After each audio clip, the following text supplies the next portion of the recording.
अस्सलाम वालेकुम, this is Mudassir once again. मैंने उम्रा वीडियो सीरीज़ की वजह से जो वीडियो मैं बना रहा हूँ उसमें उम्रा डे 1 की पार्ट 1 वीडियो, क्योंकि वही काफ़ी ज़्यादा लंबी हो गई थी, 12 मिनट की तकरीबन वीडियो हो गई थी, लेकिन फिर भी कुछ इन्फॉर्मेशन कुछ मालूमात बाकी रह गई थी, तो इसलिए मैंने उम्रा डे 1 पार्ट 2 बनाने लगा हूँ ताकि थोड़ी ड्यूरेशन कम हो सके वीडियोज़ की। पहली बात स्टार्ट करते हैं कि जो चीज़ें मिसिंग हो गई थी, जब आप पाकिस्तान, इंडिया, बांग्लादेश से आप सऊदी में पहुंचेंगे, एयरपोर्ट से निकल के आपने होटल में पहुंचना है जो आपकी रिज़र्वेशन हुई हुई है, जहां पे वहाँ पे एक पॉसिबिलिटी ये भी हो सकती है कि वहाँ पे आप जिस होटल के नाम से आपकी रिज़र्वेशन है, आप उस होटल में पहुँचेंगे तो वहाँ पे पता चलेगा कि होटल की तो सारी रूम्स जो हैं वो फ़िल हो चुके हैं, वहाँ पे तो जगह नहीं है, तो वो आपको किसी और होटल में बुकिंग करवा के देंगे। तो फिर आपने सारा सामान उठाए हो सकता है कि पॉसिबिलिटी ये है कि वहाँ पे करीब ही कोई होटल दाएँ बाएँ होगा जिसमें वो आपकी बुकिंग करवा दे, लेकिन थोड़ा सा दूर भी हो सकता है, तो वो आपको फिर सारा सामान उठाए हुए फैमिली के साथ जिस तरह भी हैं तो आपको उस होटल में जाना पड़ेगा। एक तो ये भी हो सकता है। दूसरा, इसके अलावा हमने स्टे किया था मक्का में, तकरीबन 10 दिन हमारा स्टे था मक्का में। तो उन 10 दिनों में मैंने नोट किया है कि 3 होटल मेरे सामने सील हुए हैं। बल्दिया आती है और वो 24 आवर का नोटिस दे के चली जाती है। 24 आवर में होटल की बिल्डिंग खाली चाहिए होती है। तो अब अगर आपने पैसे बचाने के लिए थोड़ा सा सस्ता वाला होटल लिया हुआ है तो ये भी पॉसिबिलिटी हो सकती है कि आपका होटल अचानक सील हो गया। तो सील होने के बाद क्या होता है, अब सारे होटल तकरीबन बड़े होते हैं, मिनिमम 300-400 बंदा हर होटल में होता ही है।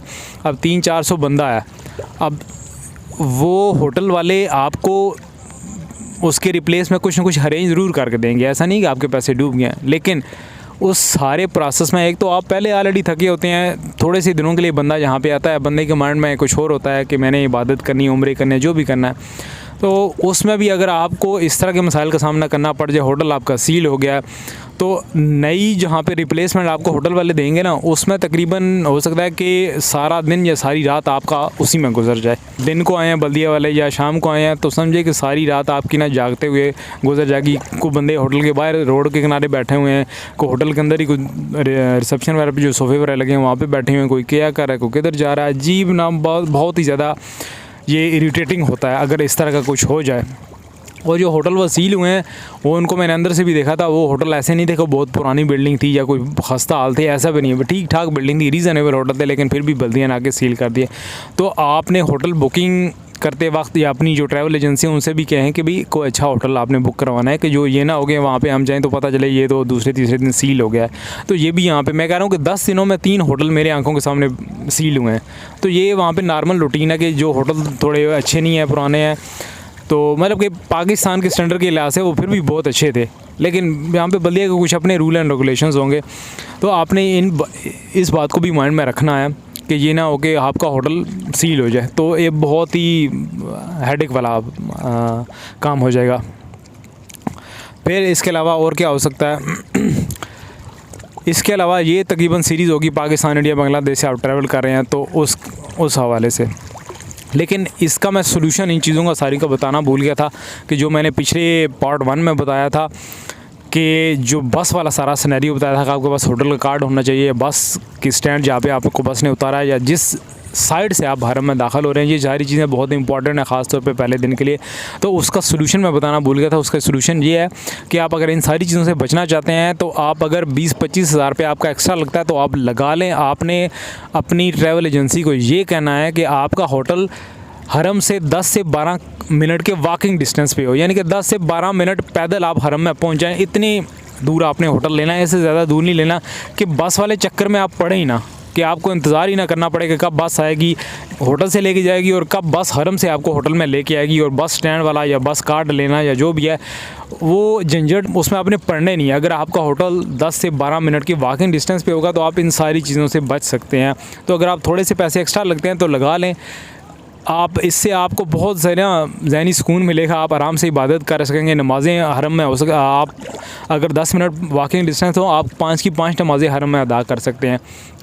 और अभी आगे चलते हैं कि जो बंदे गल्फ़ से आना चाह रहे हैं, स्पेशली कतर से अगर वो उम्रा परफॉर्म करना चाह रहे हैं, मेरी फैमिली क्योंकि पाकिस्तान से आई थी और मैं कतर से गया था, उम्रा परफॉर्म करने। तो कतर से ये होता है कि यहाँ पे भी ट्रैवल एजेंसीज़ हैं जिनके पास अमूमन 7 या 10 दिन का पैकेज होता है, क्योंकि यहाँ पे बंदे जो काम कर रहे होते हैं उनको इतनी ज़्यादा डे ऑफ्स नहीं होते, मतलब कि वो 15-20 दिन या 25 दिन का डे ऑफ कर लें तो उनको इतनी ज़्यादा लीव नहीं मिलती कंपनी की तरफ से। तो मोस्टली 1 वीक का या 10 दिन का पैकेज होता है कि थोड़े दिनों के लिए बंदे ने कंपनी से बात की है, जो भी लीव ली है, तो हाँ भैया हम सऊदीया के लिए जा रहे हैं।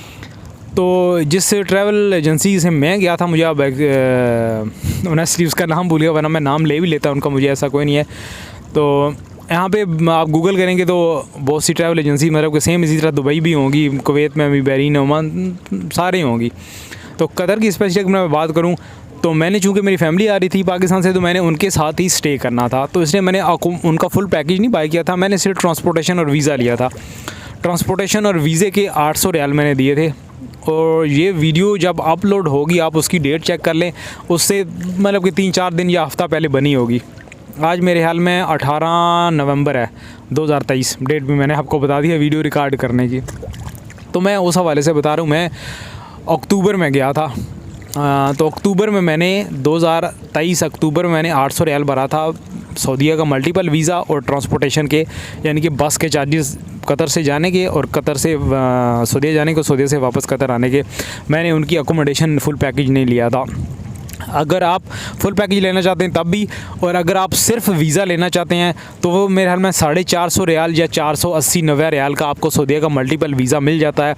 यहाँ पे एक और बात मैं क्लियर करता चलूँ, बात आ गया मल्टीपल वीज़ा। कुछ लोगों को ये डाउट होता है कि मल्टीपल वीज़े की ना एक्सपायरी डेट 1 साल होती है उसकी, लेकिन उसका ये मतलब नहीं कि आप 1 साल स्टे कर सकते हैं। स्टे सिर्फ आप 90 डेज़ कर सकते हैं। वो 90 डेज़ आप पहली दफ़ा अगर सऊदीया में गए हैं तो आपने एक साथ ही आपने लॉन्ग स्टे किया, 90 डेज़ आपने कंप्लीट कर लिए हैं, तो अब आपका वीज़ा ख़त्म हो गया। अब आपको वापस आके सऊदीया से दोबारा जाने के लिए नया वीज़ा चाहिए आपको। बेशक उसकी एक्सपायरी डेट अभी बहुत लंबी है, लेकिन स्टे का जो पीरियड है वो 90 डेज़ है, वो एक्सपायर हो चुका है। मल्टीपल एंट्री का मकसद यही है कि अगर आप एक दफ़ा गए हैं, उम्रा आपने किया, आप 10-15 दिन 20 दिन स्टे किया, आप वापस आ गए हैं, तो 1 साल की ड्यूरेशन तक एनी टाइम आप दोबारा सऊदीया के में ट्रैवल कर सकते हैं। तो स्टे का जो ड्यूरेशन है वो 90 डेज़ ही है। ऐसा नहीं है कि बाद बंदे सोचते हैं कि हम जाएँगे एक दफ़ा वापस आ गए तो दोबारा फिर वो 90 डेज़ फिर दोबारा से स्टार्ट हो जाएंगे, तो ऐसा कुछ नहीं है। टोटल 90 डेज़ हैं। आप 10 दफ़ा जाके वापस आ जाएं, स्टे की ड्यूरेशन 90 डेज़ ही रहेगी, वो नहीं बढ़ेगी। हाँ, एक्सपायरी डेट वीज़े की 1 साल होती है। तो ये वीज़े का प्रोसेस था। और इसके अलावा अगर आप सिर्फ वीज़ा लेते हैं तो आप वीज़ा लेके आपका अपनी गाड़ी है या कुछ 4-5 दोस्त है, आप टैक्सी में जाना चाहते हैं या अपनी गाड़ी में 4-5 दोस्त जाना चाहते हैं, तो अक्सर लोग ऐसे भी करते हैं कतर से या दुबई वगैरह से वीज़ा लिया सऊदीया का और अपनी गाड़ी ली 4-5 दोस्त, तो गाड़ी में आप सऊदीया जाके उम्रा करते हैं, जो भी कर सकते हैं। ये भी ऑप्शन ईज़िली अवेलेबल है। और इसके अलावा मेरे ख्याल में कोई ऐसी चीज़ नहीं है कि जो शायद मैं मिस कर रहा हूँ। ये डे 1 के हवाले से जो मैंने थोड़ा बहुत कहना था, पिछली वीडियो तो काफ़ी लंबी हो गई थी, मेरे ख्याल में इनफ हो गया। Thanks for watching. कोई चीज़ भूल गई हो तो बताइएगा। थैंक्स।